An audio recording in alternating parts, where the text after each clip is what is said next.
আজি আমি কৰিম তিনিটা চলকযুক্ত ৰৈখিক সমীকৰণেৰ সমাধান। কেনেকৈ কৰা হয় এটা কোশ্চেন লিখিছো বোৰ্ডত চাওক। কৈছে যে এটা আপেল আৰু এটা ডালিমৰ মুঠ দাম 16 টকা। আকৌ দি আছে ডালিমৰ দাম নাচপতিৰ দামতকৈ 6 টকা বেছি।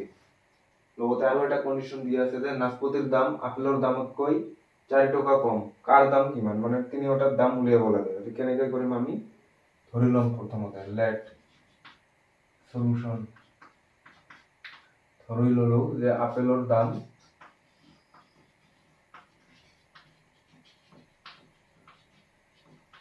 x টকা।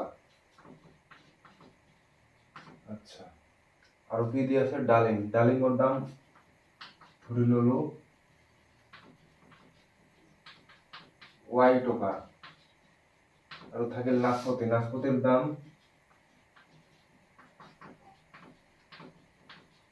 ধৰি ললো z টকা। তেনেহলে ইয়াতে তিনিটা চৰ্ত দিয়া আছে। প্ৰথম চৰ্ত মতে কি কৈছে,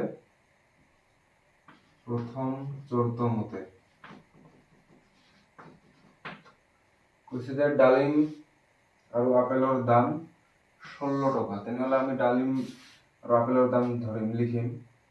ডালিমৰ কিমান আছিল আৰু আপেলৰ আছিল x টকা আৰু ডালিমৰ y, দুটো এড কৰিলে কিমান হ'ব 16।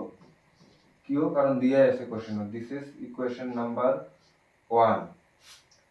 একেদৰে দ্বিতীয় চৰ্ত মতে কি কৈছে,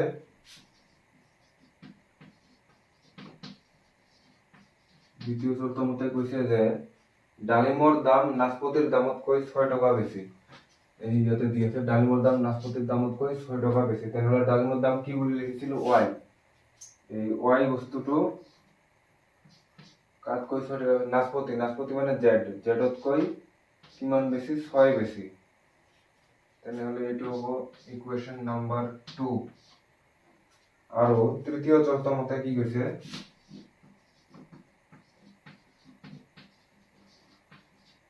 যে নাচপতিৰ দাম আপেলৰ দামতকৈ 4 টকা কম। নাচপতিৰ দাম মানে জেড, এইটো কাৰ আপেলৰ দামতকৈ, আপেল মানে x আছিল, আপেলৰ দাম x বুলি ধৰা হৈছিল, ইয়াতকৈ কিমান কম, 4 কম, মানে -4। This is equation number 3। তেনেহলে আমি তিনিটা ইকুৱেশ্যন পাই গৈছো। এতিয়া সলভ কৰিব লাগে। আৰু ইয়াতে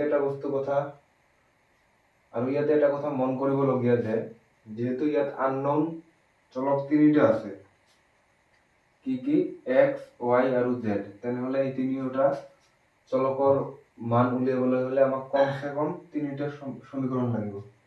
তো ঠিকে আছে, আমাৰ তিনিটা সমীকৰণ দিয়াই আছে। এতিয়া আমি সলভ কৰিব পাৰিম ইজিলি। তো কেনেকৈ সলভ কৰিম চাওক।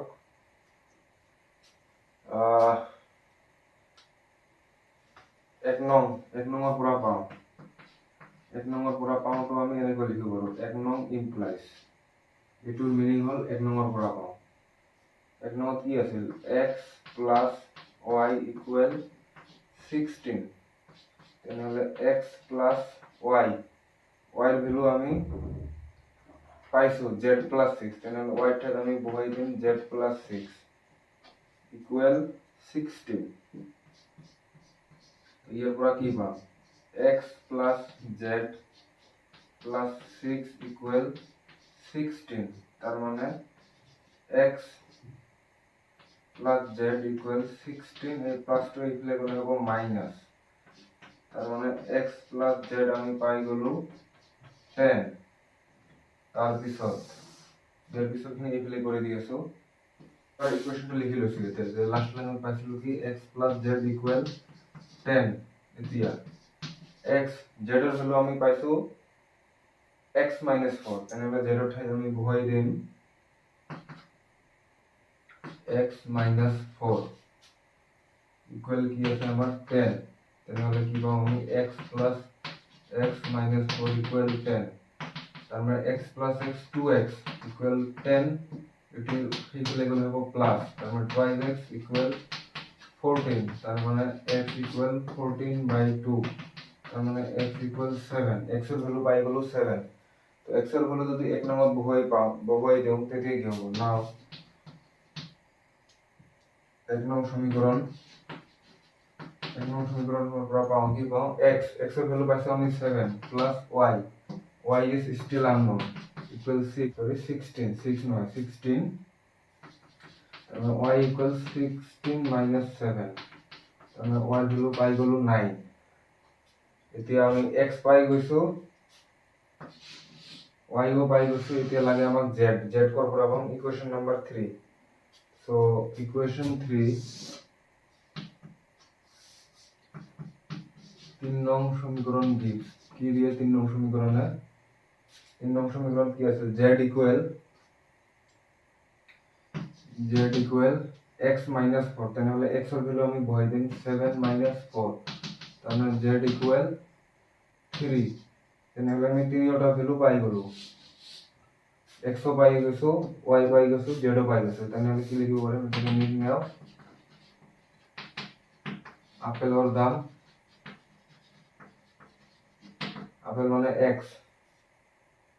কি মানে 7 টাকা ডালিমর দাম y মানে 9 ইমান টাকা আর নাশপাতির দাম z মানে কি আছে 3 ইমান টাকা এটাই হল আমার উত্তর